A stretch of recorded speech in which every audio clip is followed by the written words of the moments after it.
play for. Both of these teams right now are 9-1 in the standings. It is so important for them to find this win. And XL, their only loss was to X7. Yep, absolutely. And on the other hand, X7 have only lost to Bifrost. Yes. You can see how this is sort of a circle. It's a tight top lane at the moment. Yeah. Sorry, not top side of the rift. I'm in League of Legends mode. But let's talk a little bit about XL's comp in general, because it looks a little bit more less team fighty than we've seen from our winning teams today.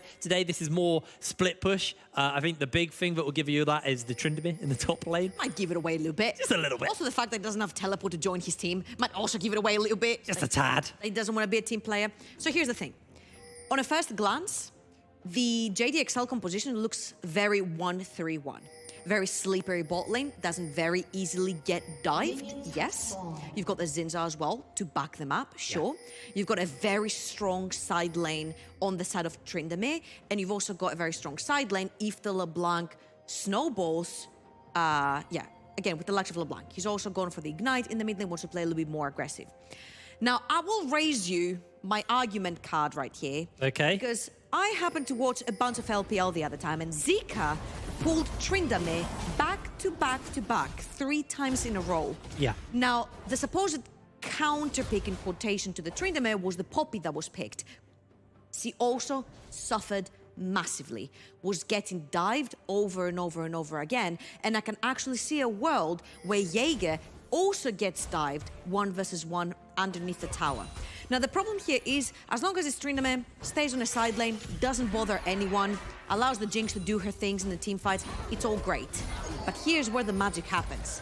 LeBlanc and Tryndamere can also team fight. If Tryndamere can manage to zone away the Jinx from the team fight, it's a one strategy for them. If Feminist is allowed to do the same, it's a one strategy for them. So yes, we can see a world where their team fight, the front to back, might not be as strong on a first glance as X7, but due to the caliber of players and with name tags on and what JDXL have been able to pull off, I see MNS and Cries wreak havoc in these team fights. Yeah. Zoning away targets is going to be their primary goal. So there it is. Not just a 1-3-1 team. Not just a 1-3-1 team. I think they do still lean fairly heavily towards it, but it is, they have options around it. LeBlanc can blow up a squishy target like Netta. I mean, we look at the first game of the day when we had the Akali just popping the Jinx before she could even play. Dan's looking for something here. If Temp blows the fear, this could be a signal for a gank. Waiting for them to come in. Wind becomes lightning. There's the charge, and the chains go wide. So the gank is just going to be dangerous. Wasted. Temp's wave is at a really disadvantageous position. Dan can actually loop around and come again for the counter gank after the Scuttle Crab has been taken. Yeah. And Temp is in a really sticky situation. He has to hard shove that wave, because if he gets stuck right there, that means he's in a very vulnerable position where without his flash, he could end up dying, meaning that all that push that you have, all that pressure that you have onto LeBlanc is being alleviated. Absolutely. It does look like the wave's slowly pushing in. There's no way you will try and dive M&S. Wait. They're going for the flash. They go for the ignite. Actually, the sigil's on. Just needs that distortion to finish this one up. M&S able to find the kills. Haru comes in, runs him over, and turns it back around. But a solo kill for M&S onto Tempt in the mid lane. No way you pull another solo baller versus Tempt. That is the second solo baller from M&S onto Tempt. And that is insane. Again, you see, once the wave has been pushed onto LeBlanc, any assassin will take that as the go button. Ignites will go down, but Tempt, if he doesn't have the passive, if he doesn't have the fear available on the Vex to lock down the LeBlanc and put down the damage, she's just so slippery and she can evade so much of that damage that Vex has to throw. And again, MNS, the second solo bolo onto Tempt in this entire season. Tempt's okay. It's one of those lanes where it's a rough lane for LeBlanc, but if you know how to play this lane properly... We thought Slog, you did something wrong. No, it's just MNS. He's just too good on the LeBlanc. As soon as that fear goes down, it's like, right, we're trading. Yeah. We're fighting now because I can. And, Tempt needs to burn his passive to clear the wave. Like, you have no control. You can't just save when the fear goes off. It just charges up. Again, we mentioned that. one of the biggest questions was, is Eminence going to be able to snowball the lane, to push his advantage, to free Dan to roam the map, to be able to roam the map himself? The answer so far is yes. He's level 5 and he's already putting down the pressure on the map. Jaeger has to be careful. Haru has to be careful because he's a level behind. Because right now, Tempt cannot shove in that LeBlanc anymore. He's lost his flash, which means the second time he tries to push that mid lane, lock the LeBlanc underneath the tower, he might also get solo balled again, or have done wrap around and try to go for the gank. Now, you see what's happening right now. This is exactly what we talked about at the very beginning. Again, Zika plays on IG, and in his best of 3 versus V5, he pulled that Tryndamere. Yeah. It is so easy, level 6, to dive any champion you want underneath that tower. If you can dive a Poppy that has a way to stop you with the W and the R, you can very easily dive an Ornn as well. Now that Jaeger has also TP'd onto that tower, once you back, get some items, you can put down that pressure. You can start solo killing the Ornn, putting him further and further behind, which pushes you more and more ahead. Now, of course, doing that will also alleviate pressure on the other side of JDXL, because they're going to have to play towards that on. They're going to have to protect at some point because you can't continue dying. Now, until we're at that point, it's a little while away because you already see Cries. It's about 20 CS ahead, 6 minutes only into the game. Yeah. He hasn't yet back to take the item, but what is very crucial is that he's only got 1 cloth armor in his inventory, Jaeger. He doesn't have the Bramble Vest yet, which means the full healing is gonna go through on the Tryndamere once the dive comes through. Yeah, so it's going to be pretty rough. Cries has that level 6, has the bar charged up as well, so as much crit as possible, and just can heal back up, recharge that the bar back up. Is Rage or is it Fury? I can't actually remember what his resource is called. It's Rage. I think it is Rage. It makes sense for the character. But Cries also got that Ghost as well. Really effective versus, well, anyone when you're tower diving and all that bonus movement speed, especially since the changes they made to Ghost. It was a while back they made it, but in case you haven't seen it or on Ghosts, where have you been? It resets on kills. As Dan's found Jaeger, and Jaeger is just about able to avoid the free Talon strike, but they're chasing it with the Call of the Forge God, and it's a 2 versus 2. Dan's already dead. Cries has to pop the ultimate as he's trying to turn it back around onto Haru, but he's going to have to flash. He's going to charge over the wall. Can he get E? Yes, he can. Cries is the ghost on, but Haru is going to continue to chase him down. Tower shot after tower shot is coming in, and Haru will find his 3rd kill of the game. X7 are accelerated in the jungle. Crucial overextension right there from Dan. He's level 5 and Haru is level 6. You do not want to take these skirmishes when you don't have the Xin Zhao ultimate. Crucial mistake right there from the side of JDXL. They lose the pressure from the Tryndamere. You can see that the CS is almost equalized between the Ornn and the Tryndamere. You lose a bunch of that pressure on the dive in the top lane because you blew Flash and you blew Ghost, which is both the summons that you do need to perform a tower dive on your own, especially versus an Ornn. And very crucially, that Hecarim, 3 kills onto Haru, getting that chem tank really early into the game is going to get him massively tanky. Yeah, he's going to be a real problem. This is always one of those scary things when you're playing into the likes of a Hecarim. They start to pick up those kills. They start to really snowball into an uncomfortable position. Now, XL are first to move over towards this top side of the map and pick up this Herald. There is a Cloud Drake on the other side, so we'll probably see X7 look to maybe answer out down there. Haru's on that side of the map. They've obviously got the lane shove because it's a Jinx lane, so it looks like they'll probably just answer out with the Dragon on the other side after Haru secures this Crab. Question for me is what is Dan going to do with this Rift Herald? Where is he going to go with it? Is he going to look to go mid and unlock M&S even more and let them roam the map and maybe set up? Or is it really just enable Cries on the split push? Honestly, I would honestly want to undo the mistake that I made in the top lane. Yeah. That was done right there. Because right now, not only Cries is not able to tower dive Jaeger is a whole level ahead of Cries, which sort of defeats the scenario of Tryndamere being so strong onto the side lane. Furthermore, the Steel Caps have been purchased, which means a lot of that auto attack damage is going to get diminished. You really need to give that Herald towards the top side of the map. You need to give a bit more gold back to Cries to try and get that Tryndamere going, because if you don't and the Tryndamere never picks up, it's going to be extremely problematic. Haru, though, 2 levels ahead of Dan, that's Xin Zhao, is going to be massively behind. And even though we're talking about, it's Xin Zhao, he's going to pop ultimate and everything, if we're thinking 1-3-1 scenario, and in that 3-man pack, your tank is massively behind, the 1-3-1 is going to be problematic because the 3 members you've got there are not going to be tanky enough to withstand a 5-man dive. Yeah, it's really, really rough, actually, right now, just off the back of how fed Haru's become. Jaeger can obviously build those items in lane as well, so it feels pretty comfortable to be able to do that. Kryze is now starting to really feel the hurt from the brittle from Jaeger. And the question is what can Kryze do? He has still got himself a pretty significant lead in CS over Jaeger, but obviously there was a slight experience deficit over there. Dan's still got that Rift Herald and is round the top side of the map. Curious to see what the game plan is going to be there. If it's Herald time there, or if he's just going to clear this camp and then move towards the bottom side. So I think the fact that you see Haru and Tempt moving towards the bot side of the map needs to give you the answer that Dan needs to sprint it up top lane right now. Try to potentially maybe even get a pick on the Ornn, try to get a dive on the Ornn now that you have a flash, now that you have the ultimate, put down the Rift Herald, alleviate some pressure off of your Tryndamere, because you kind of screwed him over and you left him into his own devices. He needs to pick up, but they're looking to put to get a pick onto Tempt. Tempt still has his flash available. He's going to put down the passive right now, which means go button for Excel. Oh, the chains go wide and that's it. Tempt gets an electrocute on him, but that is all she wrote. And now Dan kind of wasting some time with this Rift Herald, not really being able to make it work too much. And Dan just, you know, it's awkward because he's obviously behind just because of how strong Haru's become. But it feels like they're struggling to actually enable him to be able to... If you were in solo queue, somebody would have said, whose fault is that? Yeah, well, that's the classic answer. I don't actually feel this is Dan's fault at all. I don't really want to blame anyone here. I just think Harry's played very well and had a good read on the rotations by XL.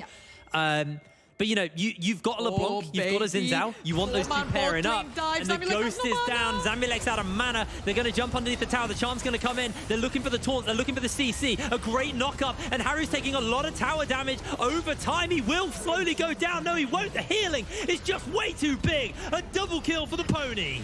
5-0, baby. He's going to be unstoppable, a level above, and even though you're gonna give some money back to MNS, it's not gonna mean at all anything because the Ezreal's not gonna output enough damage to kill the Hecarim. LeBlanc is a burst assassin. She's not a mage that continuously puts down damage to hurt the Hecarim. So who in the world do you have to stop the pony?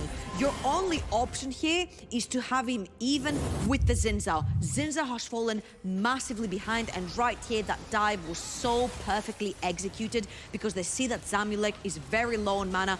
All he can do is put down auto attacks, and you can see that with the Janna shields and the ultimates and the exhaust going down, the heals going down, it's just so difficult to get anyone down. Now, Game Tank already completed on this Hecarim. So if you couldn't touch him before, you can't touch him right now. Ludens Echo, not even completed onto the LeBlanc. We're looking down to, at the Ezreal. We're looking at a Manamune that's still stacking. We're looking up towards Kryze. He's got his whole breaker. He's not going to be joining any team fights anytime soon. So my big question is, how does Excel find a way to play around the Hecarim? Because to me right now, this is looking very, very, very grim. Kryze is trying to get some tower damage, but it's just going to eat a lot of damage on the tail end of that.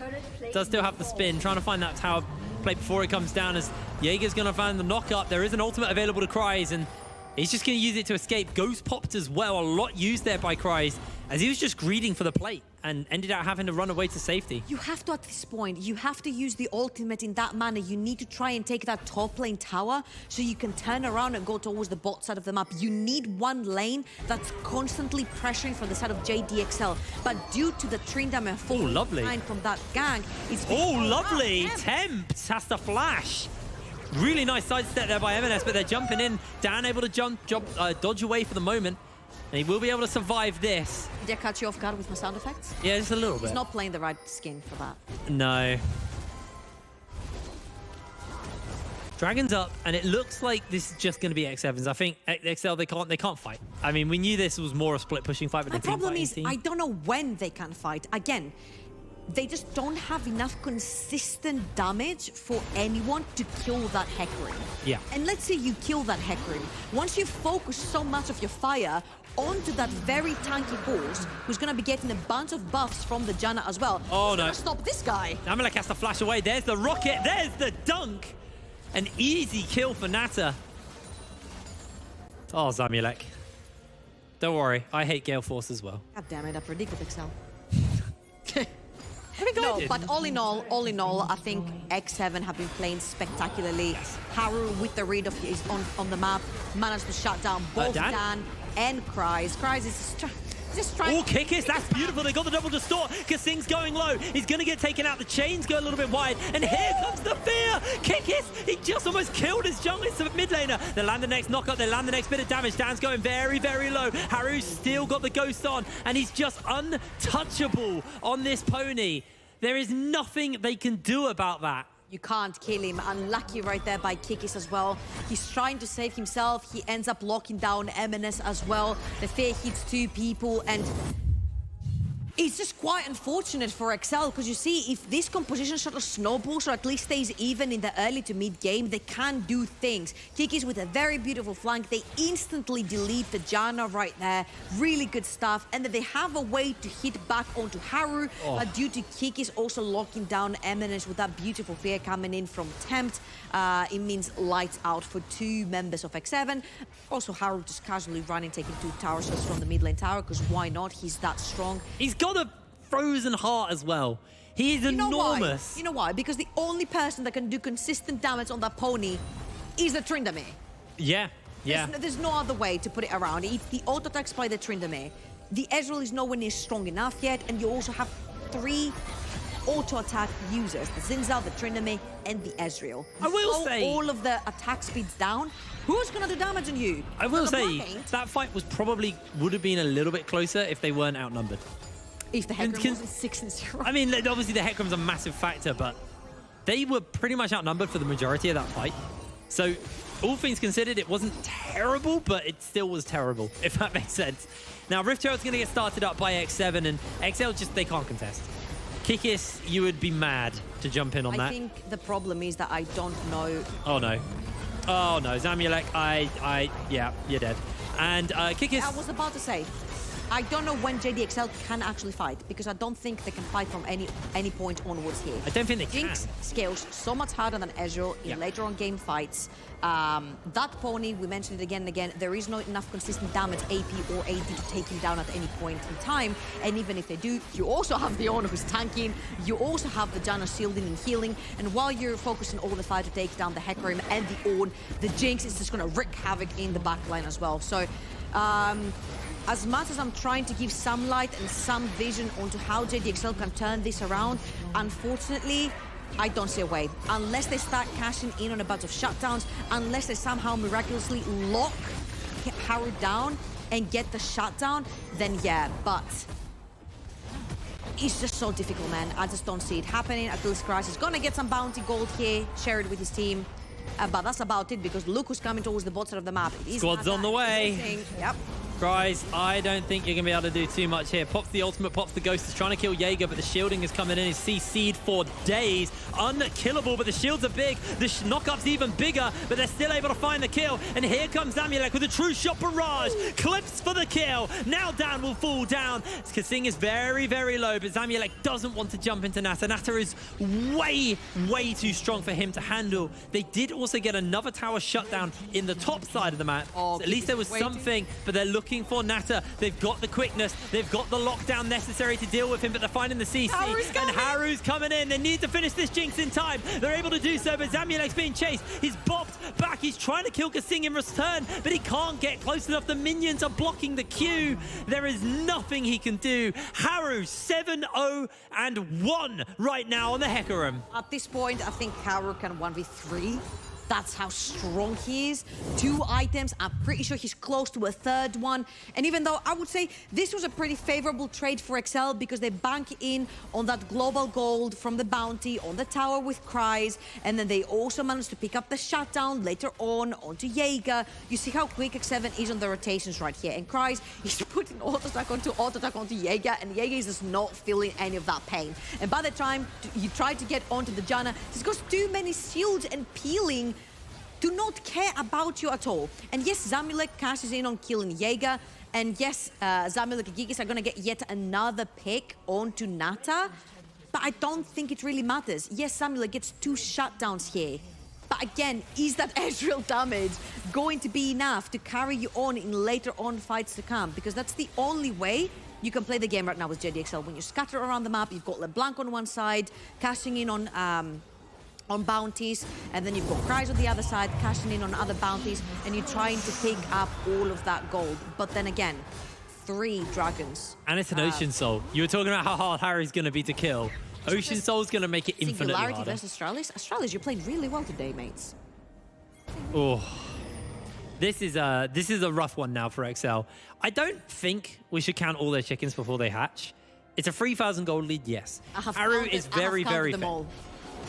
I've counted every single chicken. M&S though, you can see there's some positivity. If we have a look at the build, it's optimism.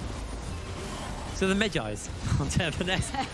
That is the optimism build. That is the copium build as they are looking for this fight. Kikis gonna dodge away on the knock-up. The fear lands onto Zamulek and all of the follow-up will come through. He flashes away from the knock-up, but Harry's gonna jump into him. They find the knock-up onto him and they keep Zamulek alive. Haru now being knocked up himself. Kreis is trying to jump away as Jaeger jumps over the wall. Dan on his lonesome running towards Jaeger as in comes M&S. He just pings back out of the fight. Jaeger gonna get knocked up. He has to flash away from this one. Another fear, another knock-up coming down as XL on the run. And here is the mop-up. Here comes the damage. They're trying to find a bit of additional follow-up, but they're unable to do so. Dan is on his lonesome versus Haru. He's got a lot of damage to work with, but Haru is just way too big. A zap from Nata will secure the kill. And once again, X7 walk away with this team fight and absolutely crush JDXL, but it's not done yet. Kreis has to jump to safety. Teleporting coming in. Baron will go down. XL are crumbled. That was the most scattered fight from X7.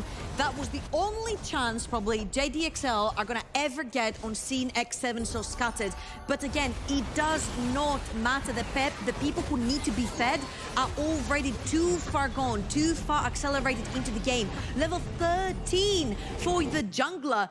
Ezreal is level 11. Dan is level 11 on the Zinzao. He's legitimately running them over right now. Level 9 for Kikis. He's 4 levels behind onto that Rakan, which means the second that Haru touches, you actually go bye-bye. You're watching, what is it, 50s television, like black and white all the way. Oh, and it's like, it's just a hole breaker on Kreis. He's got components, but it's not enough. He's not strong. He can't comfortably sit in the side lanes right now without going down, but he's going to have to. It's his only option. They dodge away on that Shadow Surge from Tempt, but this is the Baron wave pushing in, and XL have a big problem. They have no wave clear.